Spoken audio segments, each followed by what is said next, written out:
She joins us now, sharing her story. Natanya, thank you so much for being with us. I can't imagine what you've been through since 1999, and then all the emotions that must be coming up over the last couple of days. I can tell you that immediately, the moment she opened her mouth, you could see that Combs was listening intently to everything that she has to say, as well as those jurors. After Jennifer Lopez was dragged into the Diddy lawsuit over allegedly being the gun mule in a 1999 nightclub shooting where Diddy and J-Lo allegedly made a rapper named Shine take the fall and spend 10 years in prison for them, people have started digging into her past and it raises some questions. I don't know if he was present with that, but I know he had been hanging around with him in London, in Paris, different places.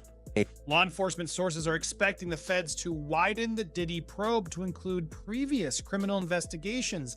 Now, we know Diddy was criminally investigated regarding that shooting in New York, but I didn't realize the extent of J-Lo's. For Jenny from the block, things may have gotten too intense. Jennifer Lopez might have been more involved with Diddy than just being his ex, according to claims and serious accusations made by Cassie Ventura.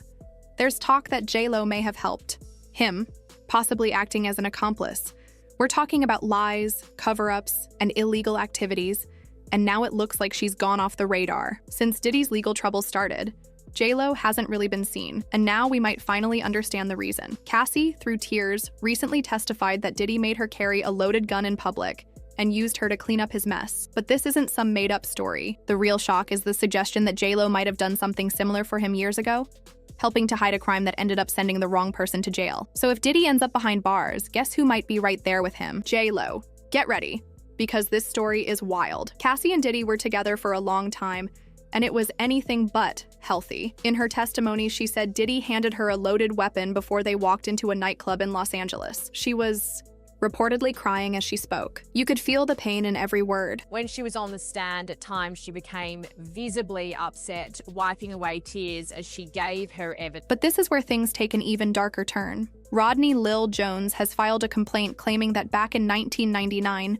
Jennifer Lopez smuggled a revolver into a New York City nightclub for Diddy. That night, 3 people were shot, including a woman named Nada Rubin, who was hit in the face.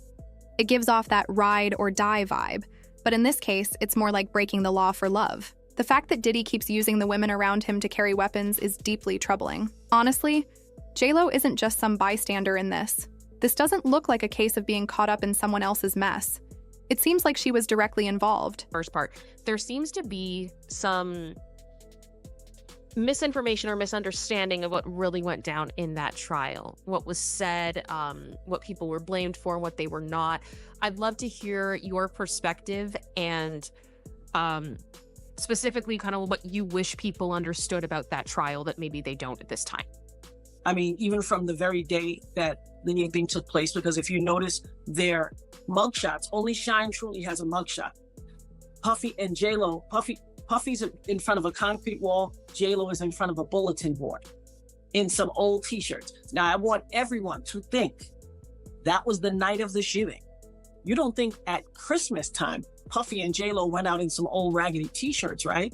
No, there was already a agenda afoot to conceal what they had on, to try to sway the minds of people, to throw your memory off, but they couldn't. On top of that, J-Lo reportedly pointed to Shine Barrow as the person who fired the gun that night. This comes from testimony given by Diddy's own driver. If that's true, it means she not only carried the weapon, but may have also helped Diddy frame Shine. Shine ended up serving a long prison sentence for a crime he might not have actually committed. For those who don't know, Shine has spoken out for years, saying Diddy set him up and wasn't really his friend. And here's something else. Gene Deal, who used to be in charge of Bad Boy Security, said that Diddy once said he hated Shine. So the idea of framing Shine isn't far-fetched at all. So, but I gotta ask you, right? I seen a trailer for a Shine documentary that you went in. How did that come about, you being in that documentary? Well, I was there during that whole trial with Shine and Puff. Puff said, I hate that motherfucker. Blake. He told me that. And that's when they was on trial with each other. We already know Shine was set up, but the story doesn't stop there. Diddy is said to have carefully chosen the witnesses for that 1999 trial. Reports say he stacked the odds against Shine, and it got even worse. Several insiders claim J-Lo was involved too. They say she helped behind the scenes to ruin Shine's chances. even coaching witnesses on what to say. And believe it or not, there are claims that jurors were bribed to secure the verdict. It was there. I know this young lady said Puff did the shooting. What I was told by Wolf himself, and he spoke very little about it, because he had mad love. Diddy and J-Lo acted like nothing happened. Naturally, Diddy soon dropped J-Lo, treating her like she was just a pawn in his game. But the truth is, both of them got what they wanted: the freedom to move on their own. He was present with that, but I know he had been hanging around with him in London, in Paris. You might be wondering why J-Lo never spoke up during all this chaos. Wasn't she there when the shooting happened? Here's something wild. J-Lo and Diddy secretly got married around the time of the 1999 shooting. Jaguar Wright, who's known for spilling A-list secrets, said it wasn't about love. Instead, the marriage was a strategic move. Since J-Lo was legally married to Diddy, she couldn't be forced to testify against him in court. Hollywood often uses this kind of loophole to protect their own, and in this case, it worked perfectly. Diddy kept his secrets locked up tight, like Fort Knox. J-Lo stayed far away from the courtroom and managed to keep her name out of the mess. Caused a lot of that stuff himself. And Puff said, I hate that motherfucker. Blatant. He told me that. And that's when they was on trial with each other.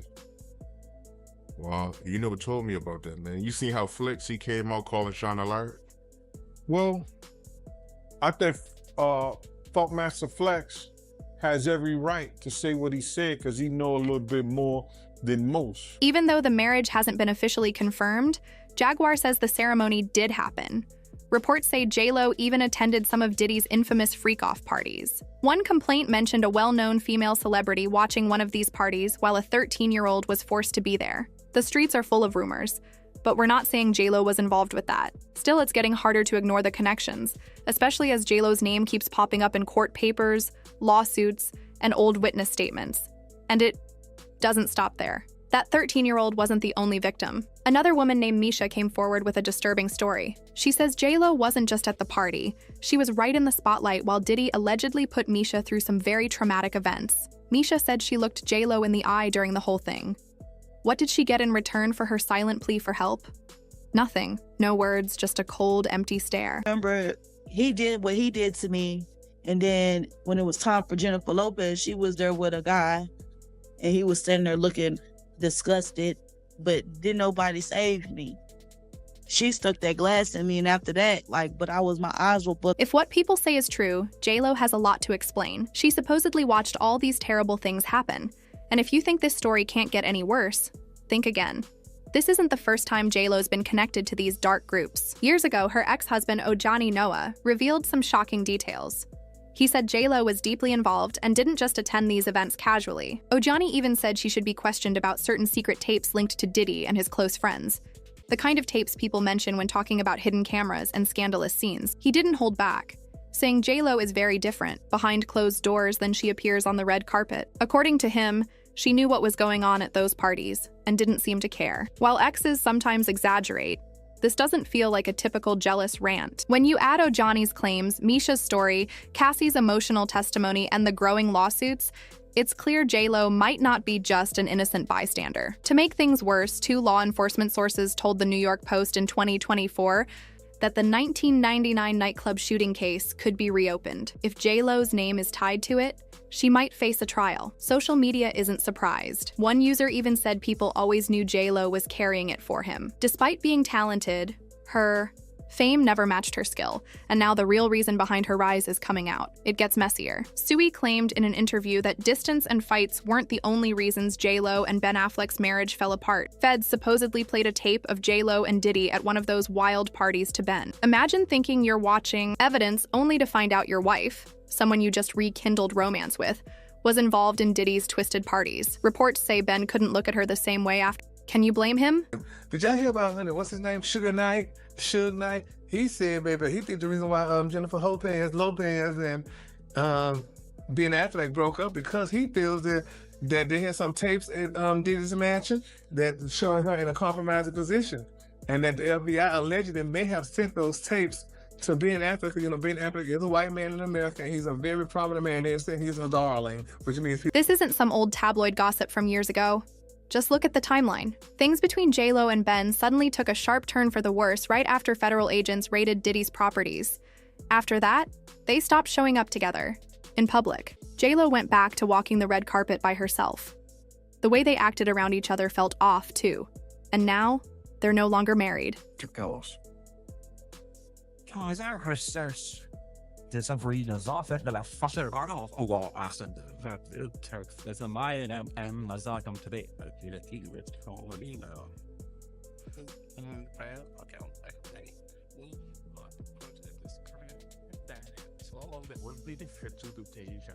Even though J-Lo has stayed quiet and graceful in front of the media for years, these court documents tell a very different story. This isn't some lighthearted love story.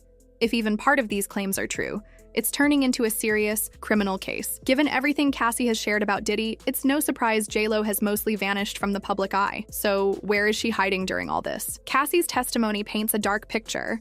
She said Diddy wanted to control every part of her life, paying for everything she owned, like her phone, house, and cars, and taking it all away as punishment if she didn't obey.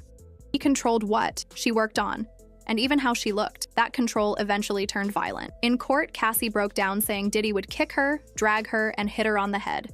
She had black eyes, swollen lips, and bumps on her forehead. Things got even scarier when prosecutors looked into those wild parties. Cassie said that early in their relationship, Diddy introduced her to these twisted gatherings where he hired strippers and male escorts to have sex with her while he watched. And these weren't one-time things. Sometimes they lasted up to 4 days. She said that they were so exhausting, she needed a recovery period from uses of drugs and the physical exhaustion of the activities at play. Cassie said that at first she went along with these things to please Diddy, but it soon made her feel ashamed. On the stand, she broke down saying, "I felt fairly bad about myself. I felt useless as a result." To cope, Cassie used drugs like ketamine, ecstasy, and marijuana. She said these helped her mentally escape from what was happening. She described being with strangers she didn't really want to be with, but had no choice. Diddy would tell her to find men, escorts, strippers, and dancers, and pay them between $500 and $6,000 depending on how they performed. Cassie said they found these men through Craigslist and stripper agencies. Some of these men, including Daniel Phillip, later testified in court. Photos of these men were shown to the jury to confirm their involvement. This testimony revealed just how deeply controlled and manipulated Cassie was in this disturbing situation. Sean Combs directed everything from what she had on, to the lighting in the room, to how she was supposed to interact with the person that she was having sex with. And again, just to reiterate what is a freak off, the freak off essentially was something that Cassie said she learned about through Sean Combs about a year into their relationship. He described it as voyeurism, wanting to watch her have sex with someone else. And she said that she did it because she was 22, 21, she was young, she didn't know any better, and that she wanted to please Sean Combs. And at some point in time, she actually had said that she looked forward to the freak offs. Why did Cassie express looking forward to the said freak off? When the prosecution asked her, was there ever a time that you enjoyed the freak offs? This is when Cassie got choked up and she said, I did, but only because I... J-Lo's name keeps coming up again, and it's hard to believe she didn't know about this disturbing pattern. She dated Diddy first and was around during his most chaotic times, so she must have seen this darker side of him. Rumor has it she's scared to be called to testify and has been avoiding subpoenas. Some say she even fled to a country without an extradition treaty, just in case things explode and she gets pulled in. The evidence against Diddy is growing, and it looks like he's heading for trouble. J-Lo might not be far behind if the federal investigators dig into who was really involved. Now, what do you think? Will J-Lo be the next famous name caught up in Diddy's scandal? Was she helping him secretly, or just caught in the crossfire? Share your thoughts below, and don't forget to subscribe and hit the bell so you don't miss the updates.